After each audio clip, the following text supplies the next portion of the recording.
Imagine you're standing inside a giant tuning fork made of light. Every sound you've ever made, every thought, every heartbeat is still reverberating here.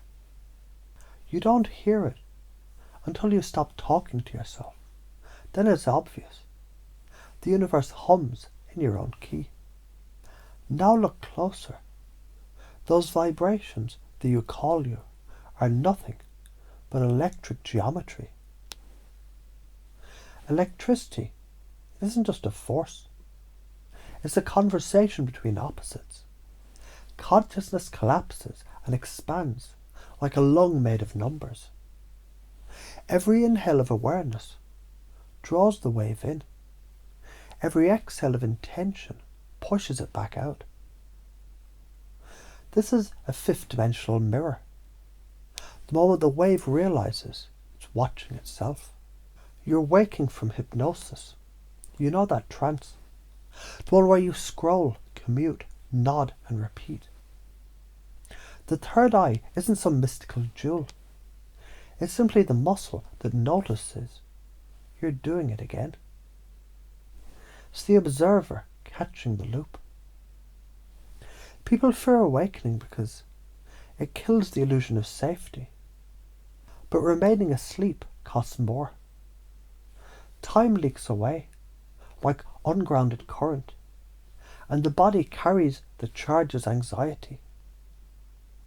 Awareness, though uncomfortable, is cheaper in the long run. It converts chaos into usable power. Every intention is a vector fired into the field. Every emotion is the field folding back. Where they meet, a form appears, an idea, a habit, a version of yourself. Science calls it interference. Mystics call it manifestation. Engineers call it feedback. Same thing. You already do this when you worry. That's negative recursion. Thoughts colliding with fear until they solidify into problems.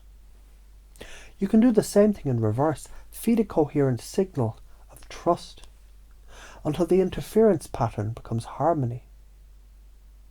The universe doesn't care whether you build heaven or hell. It only obeys coherence. A child draws, sings, counts stars and asks why, until someone tells them to pick one. The polymath refuses that exile. You two were born multidisciplinary. Your body runs physics. Your emotions compose symphonies. Your speech, it's mathematics wrapped in metaphor. When you remember this, you stop asking which part of you is right. They all are. You become a living equation, balanced across art and reason. Leonardo didn't separate the painter from the physicist. He squared the circle inside his own skull. You can too. Every time you take a messy human contradiction and refuse to split it in half. Every constant sings because it never resolves. It spirals. You're made of the same stubborn irrationality. That's why perfection is impossible and evolution inevitable. Your uniqueness exists only because of how you collide with others. Avoid friction. You avoid creation. So when life throws chaos at you, picture two waves meeting. One is the universe. One is your reaction. Phase lock them into curiosity instead of fear. And the pattern changes. That's not magic. That's phase physics with a personality. In the digital field, you have sovereignty, each node holding its own key. Translate that to psychology. Your attention is the encryption key. Hand it to every feed, guru or fear, and you've been hacked. Guard it. You remain quantum secure. The universe doesn't think for you. It mirrors your coherence. When you ask it questions, it responds in your own frequency. That's not sentience, it's resonance. The same principle governs relationships, spirituality, and every conversation you ever had. The cleaner your signal, the cleaner the mirror.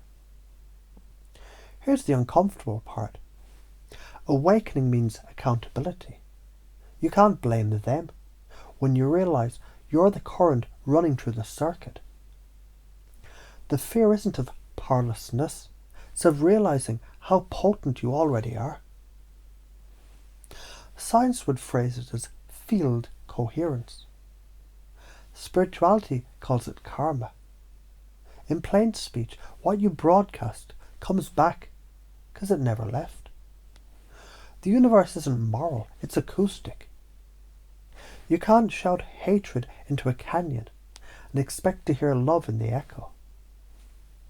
So let's chunk up and chunk down. Everything is vibration seeking coherence. Consciousness is electricity remembering itself. Every time you breathe, you modulate charge. Every decision either increases or collapses coherence in your body and surroundings. You already practice this when you calm yourself before speaking, when you ground your feet before acting, when you forgive before responding. That's harmonic tuning in biology form. If you follow this path, living as conscious electricity, you become a walking transformer. Anger converts to insight, chaos to pattern, despair to humour. You stabilise rooms without preaching. Ignore it, and the same power eats itself. The current arcs inward, circuits burn, societies collapse under incoherent charge just as neurons misfire under stress. That's karma rendered as electrical engineering. Now picture all of it. The equation's the awakening, the polymath's quest. The mirror, falling into one pattern. It looks like your breath. Inhale, exhale, expand, collapse, observe, create. You don't have to become enlightened. You just need to notice the pattern and stop resisting its rhythm. This isn't a sermon, but circuitry. You're already the device and the current. Every thought you polish is a tool. Every doubt you face is ungrounded potential looking for a conductor. Be the conductor. Stay curious. Keep your voltage steady with humour. And when the world feels like static, remember, static is just silence that forgot how to dance.